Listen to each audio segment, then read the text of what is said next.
Itong video na 'to ay last month pa nga, nung August. Ikukuwento ko kung paano naging wheelchair beneficiary si Dylan sa isang non-profit organization. Sa group chat ng mga magulang na may anak na cerebral palsy ay nag-message kasi doon na kailangan ng isang beneficiary para nga sa wheelchair.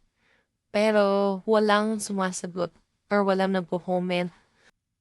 Kaya nagulat na lang ako, isang araw ay minessage ako ng isang co-parent namin na si Dylan nga daw ang napili. Kaya lang nagdadalawang isip pa ako kasi hindi nga pasok si Dylan sa requirements. Gaya ng dapat 5 to 10 years old at saka pangalawa ay may ginagamit ng existing na wheelchair.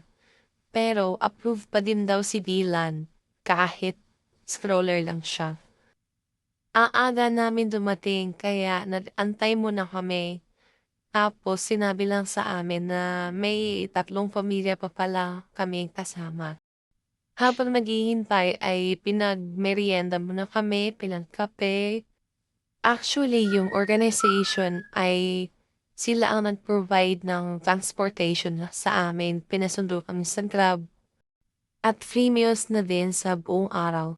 Hindi ko na na-videohan pero ang unang ginawa kay Dylan ay inassess muna siya bago sukatan. Kung paano ang way of living niya sa bahay, paano siya mag-feed, paano ang itsura ng pag-upo niya at lahat ng normal activity niya araw-araw. Dito kasi ma-determine kung anong klaseng seat modification ang para sa kanya. Madami ngang choices of wheelchair, ayan dilaw nga yung pinakagusto ko, pero yung blue pala ang swak para sa katawan niya. Akala ko kasi dati basta may wheelchair ay okay na 'to para sa kanya, hindi pala gano'n. Parang eyeglasses lang ba na naka-customize ayon sa pangangailangan ng mata, tapos hindi puwedeng suotin ng iba kasi hindi naman akma do'n sa vision nila. Bawat beneficiary pala ay may isang assigned na team. So, binubuo ng isang team leader na isang occupational therapist at may 3 members na 2 occupational therapist din at isang engineer. Base nga sa assessment kay Dylan at yung mga kinuwang sukat sa kanya ay doon ina-adjust. Kailangan kasi talagang makuha kung paano yung sandal ni Dylan, paano yung upo ng puwet niya, paano yung lapag ng talampakan at mga kamay. First time pala namin maimbitahan sa mga ganito kaya laking pasasalamat namin na isa kami sa mga napili.